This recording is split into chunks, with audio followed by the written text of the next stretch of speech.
everyone. I am Kathleen May Mangayaw and I am with Julie May Hintapa and we are from the SE Filipino 4 and now we are going to report the chapter 7 which is the promoting non-violence. So before that we have the objectives. So first, at the end of the lesson, students are expected to first is identify the options in the face of violence and what is non-violence. Second, compose a poem which can be translated into a song to promote responsive non-violence to advocate world peace.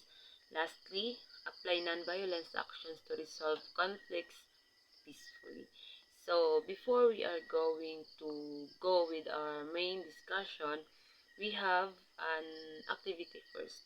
So, the direction is that guess the scrambled word and expound the word after you guess. So the first word and here are the scrambled word. So here and the correct answer is the correct answer is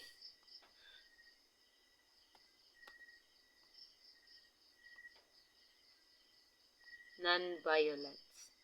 So the second, the word scrambled is peace. And the last word is the violence. So very good. All of you got the correct answers. But we have another activity. The direction, we will going to divide you into 3 groups. When you hear this or see the word non-violence, what's come in your mind? So here's the activity. So we have the graphic organizer, the non-violence, and all of you will get the what word comes in your mind before when you hear the word non-violence. So finish. Thank you class. Now this part will I will discuss to you the main topic or our main topic, which is the non-violence, or we will going to explain what is non-violence. But before that, we have the option in the face of violence. So option in the face of violence means the different choices a person has when they are faced with a dangerous or harmful situation. It's about what they can do to protect themselves and stay safe. So violence. So what is violence? So violence, this refers to any act that causes physical or emotional harm to someone. It can be physical assault, threats, intimidation, or even verbal abuse. So, option. What is option? So, options, these are the different actions a person can take when they are in a violent situation. This option can vary depending on the specific circumstances, but some common ones include. So, options, these are the choices. It depends on the situation or what situations. So first is leaving the situation. This is often the safest options, especially if it's possible to do without putting yourself in further danger. So calling for help. So this example are the options. Calling for help. Second is calling for help. This can be calling the police, a trusted friend or family member, or a hotline for support. So, depending on yourself and seeking professional help. So, these are the options in the face of violence. So, humans are generally faced with the 3 responsive options, which is the fight, the flight, and the freeze. So first is one is to do nothing about it. Yes. When we in option in the face of violence, we have the first, which is the one, is to do nothing about it. It's actually a response option in the face of violence. Through it's often the least desirable one. So doing nothing in the face of violence. First up, it's a survival response. Sometimes people freeze or become overwhelmed by fear. They might feel paralyzed and unable to act, even when they know they should. This is a natural response to intense stress and danger. So to do nothing about it is it can be dangerous also. While it might seem like the easiest option, doing nothing can put you at greater risk. The violence might escalate, or you might miss an opportunity to escape or call for help. Uh, to do nothing about it, it doesn't mean you're weak. It's important to remember that doing nothing doesn't make you a coward or less worthy of protection. It's simply a reaction to a very difficult situation. Yes, for example, you are in the situation which is someone threatened you. Uh, First option you can do is you will going to freeze because you are fear you are fear to die, or you are fear what that people can do to you. So these are first option you can do is to do nothing about it because of the fear you can feel. Yes. So why is it important to understand this option? First is it's help you recognize your own reactions.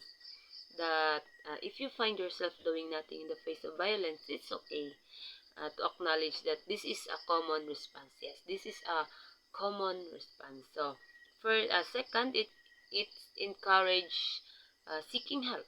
Knowing that it is a normal reaction can help you reach out for support, whether it's from friends, family, or professionals. So, the last is the last. It helps break the cycle. Recognizing that doing nothing isn't a solution can motivate motivate you to find ways to protect yourself in the future. While doing nothing might seem like a passive option, it's important to understand the reason behind it and to seek help if you need it.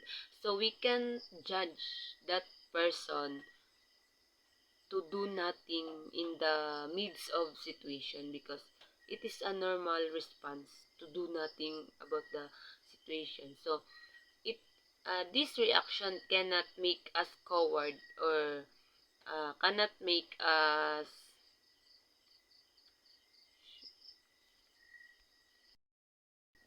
That's why it is important to understand this one option. The option is that other is to respond with violence. Responding violence is other option people might choose when faced with a violent situation. So I have an example. So first, on how to respond the violence. First is it's natural instinct. Human beings are wired for self prevention or preservation. And when someone feels threatened, they might instinctively react with aggression. This can be powerful or primal response. So the second option, this is an second option which is not natural, because when we are threatened, of course we cannot make ourselves uh, fooled by that. So our second option is we have to uh, response that violence. So it's not always the safest option. While it might seem like the most assertive way to stop violence, Responding with violence can escalate the situation and make it even more dangerous. It can also lead to legal consequences. So, uh, the second option, which is to respond the violence. So, this option is might one of the dangerous actions because when you are responding that violence, so it can lead you into a dangerous situation.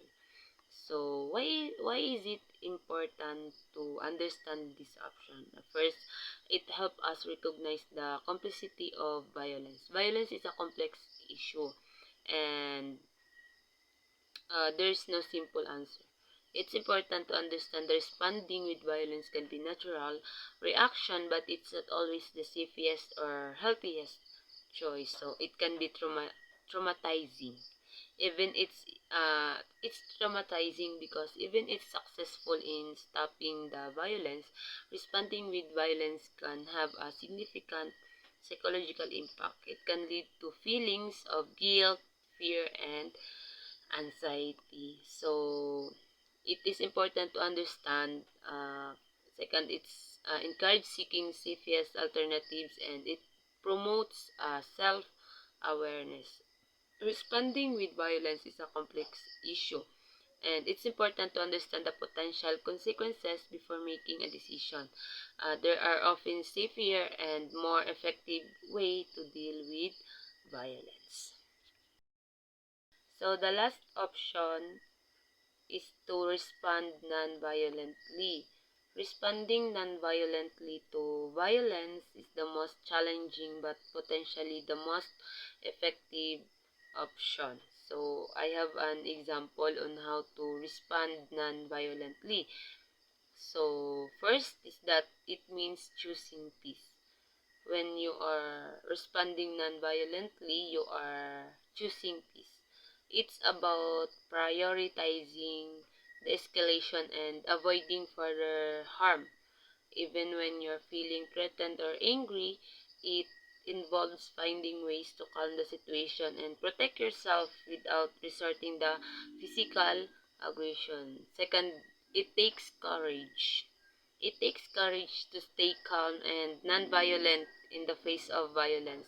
You might need to find creative solutions, use your words strategically, or even walk away from the situation to protect yourself. So, responding non-violently is the most effective option you can do when you are in the midst of situation or the circumstances. So, it's about long-term safety.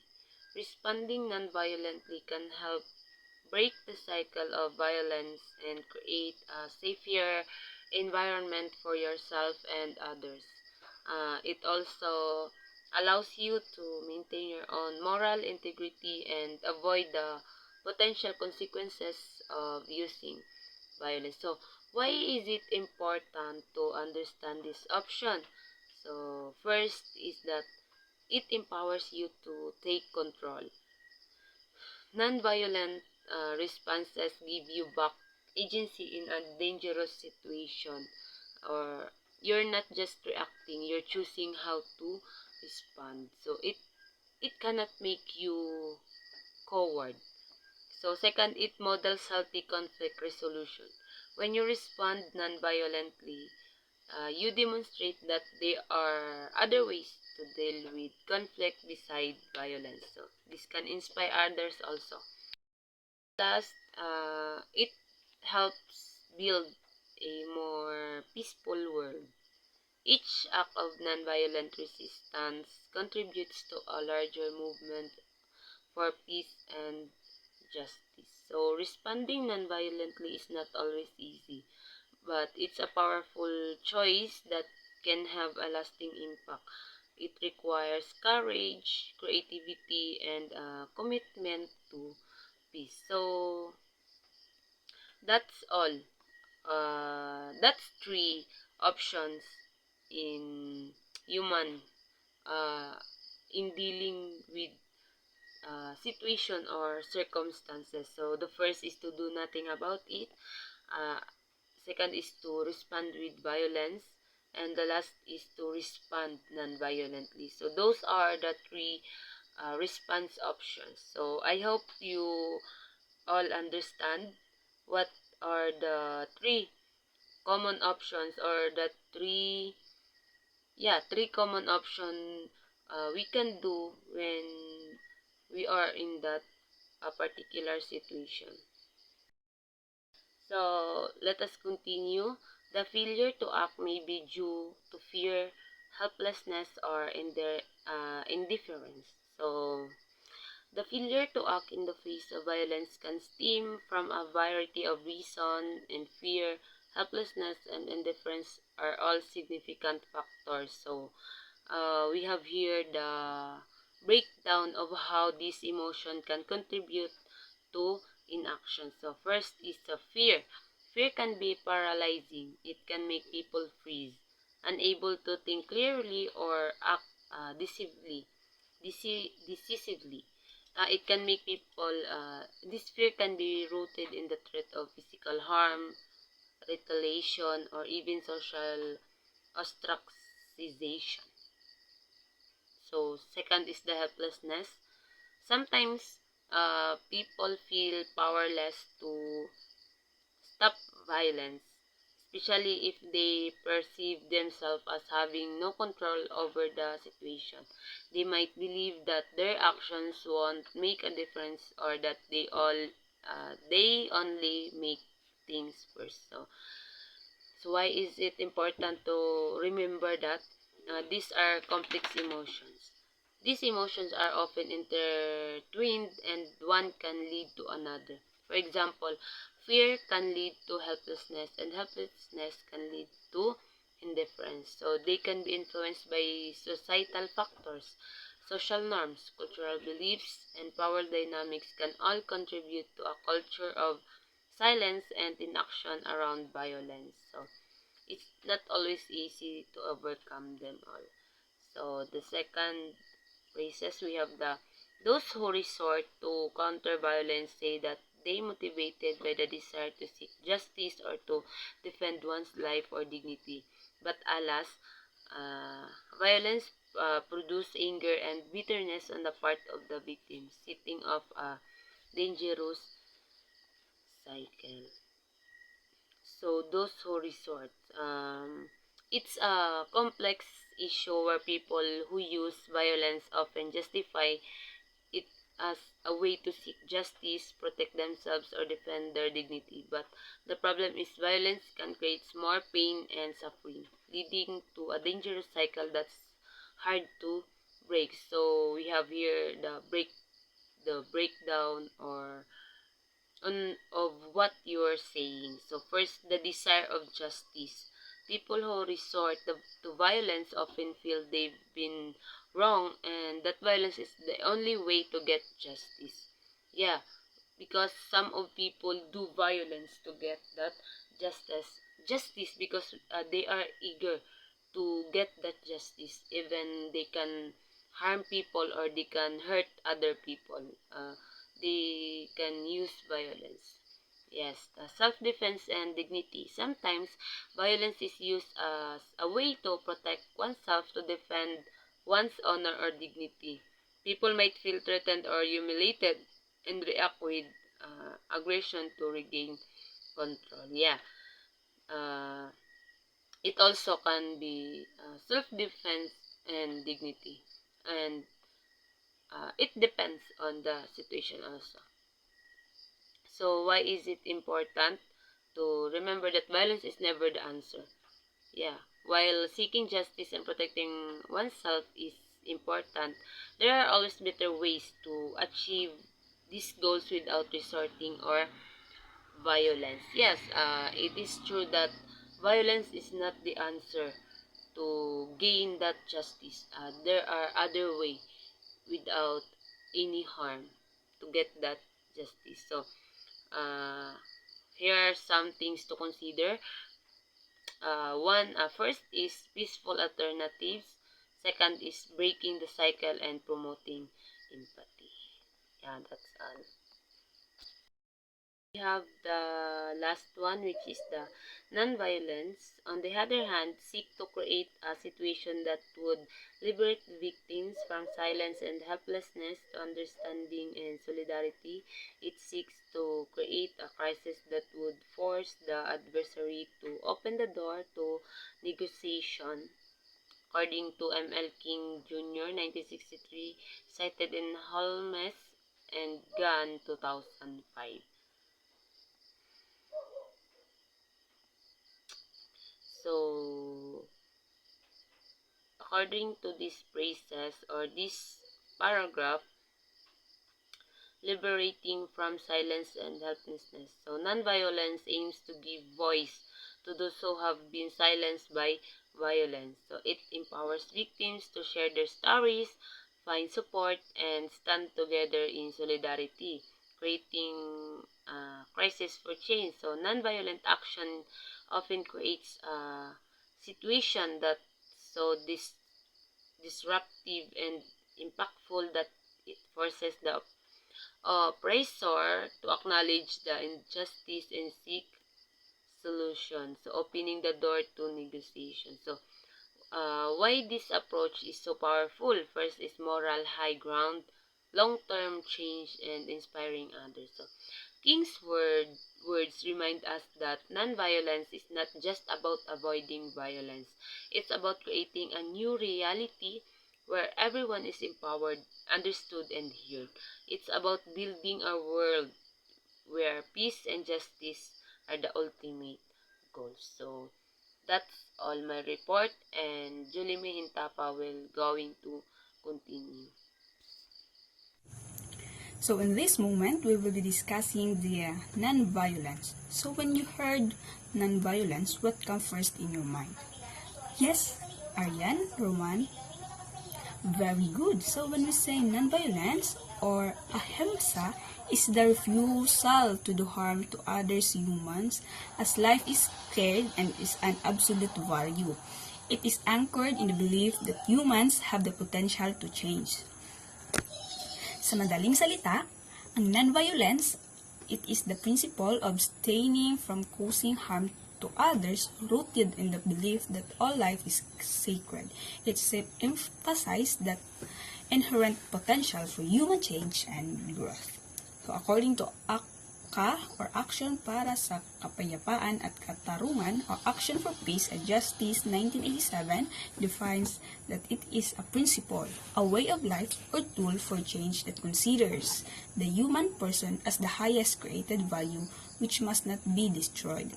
It's aimed to seek the truth and produce justice and the possibility for solidarity and reconciliation.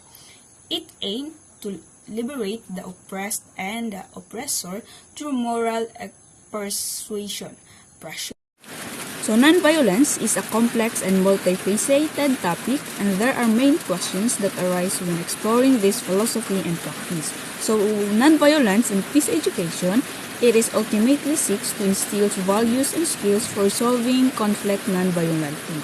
It delves into themes like empathy, active listening, and critical thinking, aiming to cultivate a culture of peace in individuals and into communities.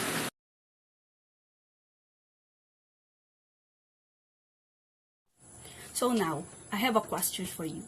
What is the differences between the violence and the non-violence? Yes, Antoinette. Thank you, Antoinette, for your idea. So when we say non-violent, it is the crimes are most often some type or thief or larceny. While the violent crimes, on the other hand, it is considered offenses against a person. This means that another person's physical body was harmed during the committing of a crime. The way that non-violent and violent crimes are penalized is important to understand. Now, do you understand? So there are lots of examples of non-violence. One of these is the boycotts, picketing, sits-in, and the prayer vigil. Those are some of the example of non-violences.